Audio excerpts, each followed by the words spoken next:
नमस्कार बच्चों, स्वागत है आपका हमारे YouTube चैनल में। तो आज के इस वीडियो में हम पढ़ेंगे पाठ 13 नई राह की ओर। तो इस कहानी के माध्यम से यह संदेश दिया गया है कि आने वाले संकटों से बेझिझक लड़ना चाहिए, अपने जीवन की नई राह की निरंतर खोज करनी चाहिए। ठीक है बच्चों, तो सबसे पहले हम यहाँ पर क्या देखेंगे, शब्द वाटिका देखेंगे। तो चलिए पहले तो हम शब्द वाटिका देख लेते हैं, उसके बाद हम पाठ को पढ़ेंगे।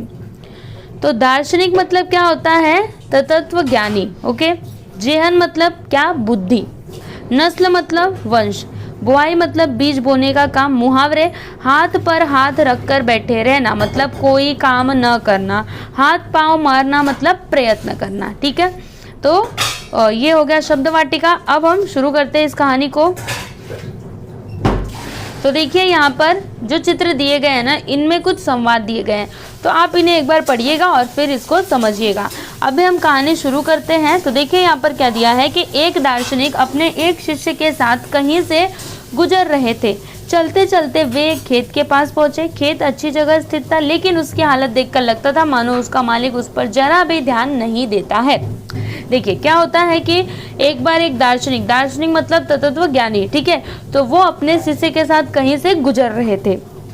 तो चलते चलते वे कहाँ पहुंचे, एक खेत के पास पहुंचे, और खेत अच्छी जगह स्थित था, मतलब खेत तो अच्छी जगह पर था, लेकिन उसकी हालत ऐसा देखकर ऐसा लगता था कि मानो उसका मालिक उस पर जरा भी ध्यान नहीं देता है। फिर आगे क्या होता है देखिए। खैर दोनों को प्यास लगी थी, सो वे खेत के बीचों बीच बने एक टूटे फूटे घर के सामने पहुंचे। उन्होंने दरवाजा खटखटाया। देखिए क्या होता है कि दोनों जो थे, जो दार्शनिक और जो उनके शिष्य थे, उन दोनों को क्या लगी थी, प्यास लगी थी।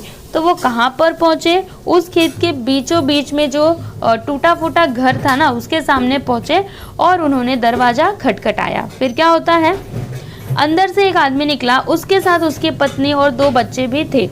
सभी फटे पुराने कपड़े पहने हुए थे। क्या होता है कि अंदर से एक आदमी निकलता है, उसके साथ उसकी पत्नी और कितने बच्चे थे, 2 बच्चे भी थे।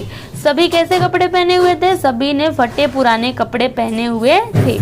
ठीक है, फिर श्रीमान क्या हमें पानी मिल सकता है, बड़ी प्यास लगी है। जरूर आदमी उन्हें पानी का लोटा थमाते हुए बोला। देखिए तब जब वो बाहर निकला ना, तो ये लोगों ने क्या कहा कि श्रीमान जी क्या हमें पानी मिल सकता है, बड़ी प्यास लगी है। तो उस आदमी ने पानी का लोटा देते हुए क्या कहा कि हाँ जरूर, क्यों नहीं।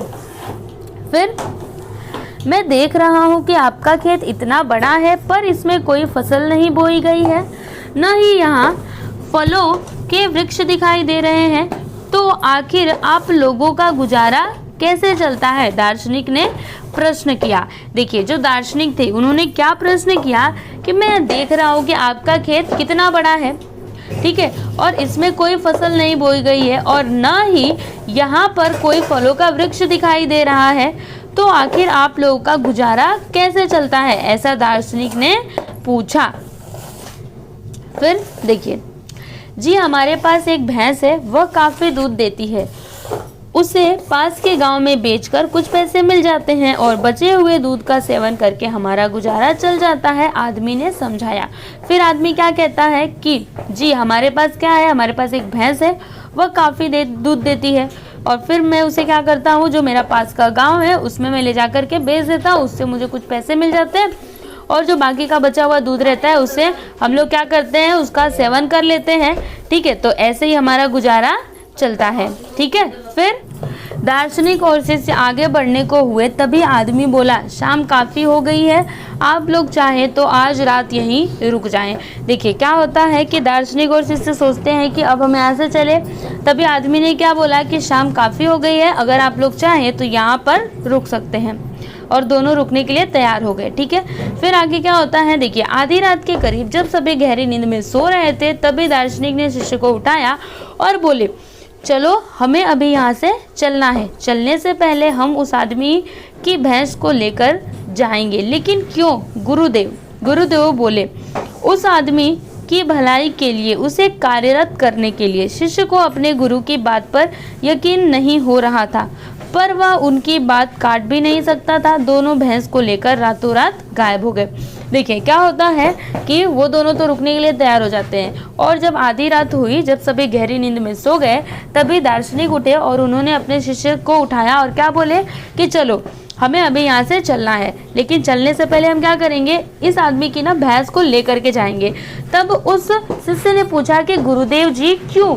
तो गुरुदेव क्या बोले कि उस आदमी की भलाई के लिए, उसे कार्यरत करने के लिए, मतलब उससे काम करवाने के लिए, ठीक है, क्योंकि उसके पास भैंस थी तो वो काम नहीं करता था, उसी के भरोसे रहता था, ठीक है।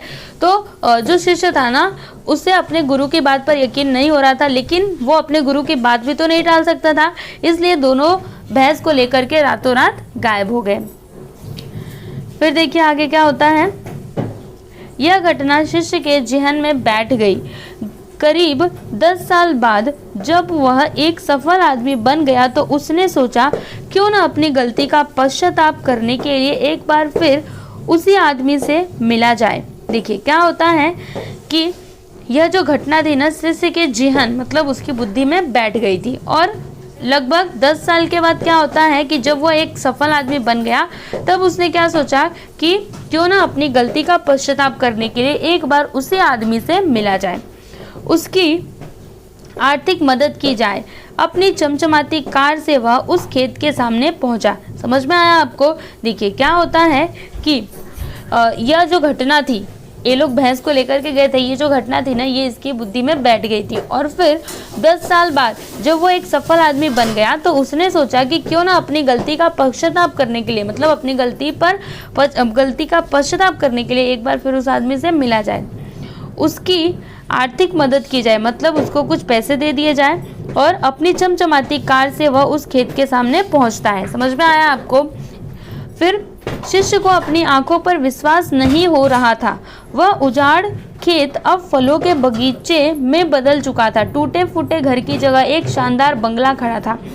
जहां अकेली भैंस बंदी रहती थी, वहां अच्छी नस्ल की कई गायें और भैंसें अपना चारा चर रही थी। देखिए क्या होता है कि जब शिष्य वहां पर पहुंचता है अपनी कार को, चमचमाती कार को लेकर के, तब उसने क्या देखा? उसने जो देखा ना, उसको देखने के बाद उसे अपनी आंखों पर विश्वास ही नहीं हो रहा था। वो क्या देखता है कि वो जो उजाड़ खेत था, जो एकदम बेकार सा खेत था जिसमें कोई भी फसल नहीं थी, वहां पर क्या थे?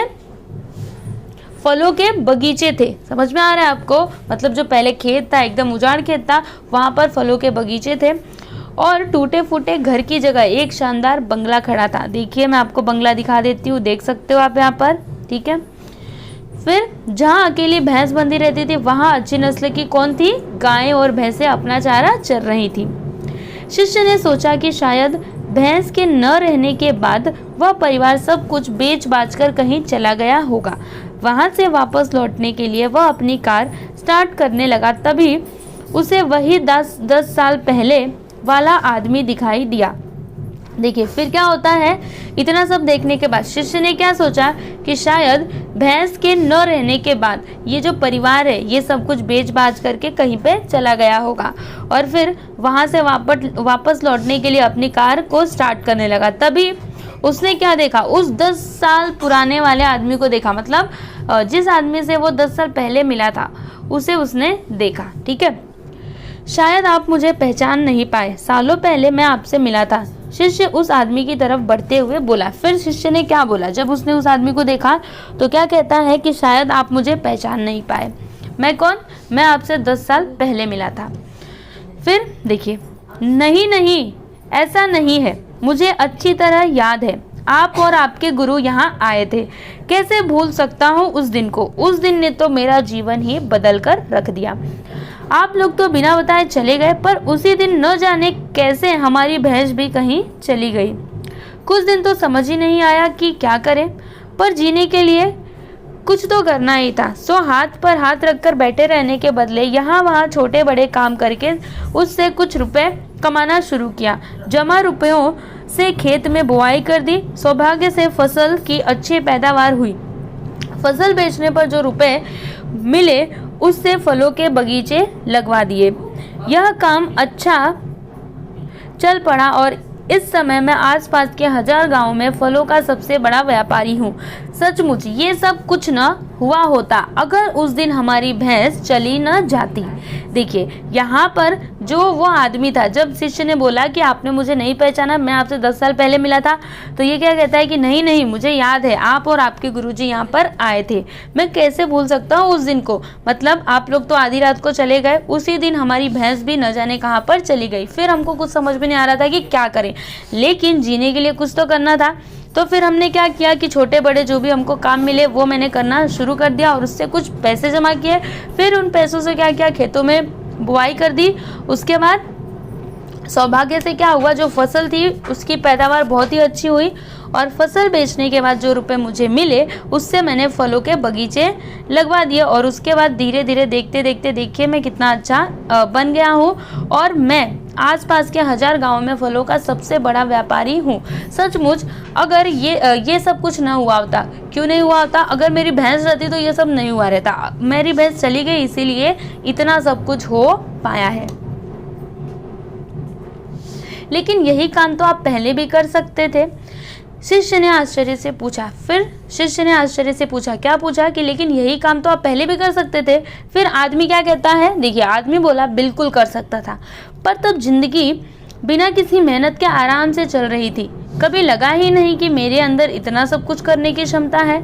मैंने कोशिश ही नहीं की, पर जब भैंस कहीं चली गई तब हाथ पांव मारने पड़े। मुझ जैसा गरीब बेहाल इंसान तभी आज इस मुकाम तक पहुंच पाया।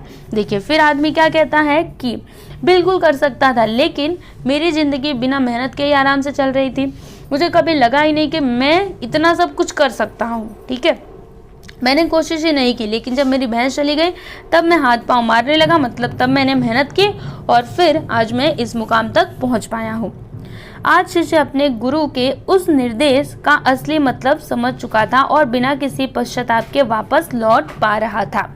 और जो शिष्य था आज उसको समझ में आया कि गुरुजी ने उस भैंस को लेकर जाने के लिए क्यों कहा था। ठीक है, तो आज वह समझ पाया, नहीं तो अभी तक तो वो पश्चाताप कर रहा था कि हमने क्या किया, उनके भैंस को लेकर के आ गए, लेकिन आज वह बिना किसी पश्चाताप के वापस लौट पा रहा था। ठीक है बच्चों, तो देखिए यहाँ पर हमने ये जो पाठ है इसको पूरा कर लिया और मुझे पूरी उम्मीद है कि आपको अच्छी लगी होगी। तो अब हम मिलेंगे अगले वीडियो में, तब तक के लिए नमस्कार।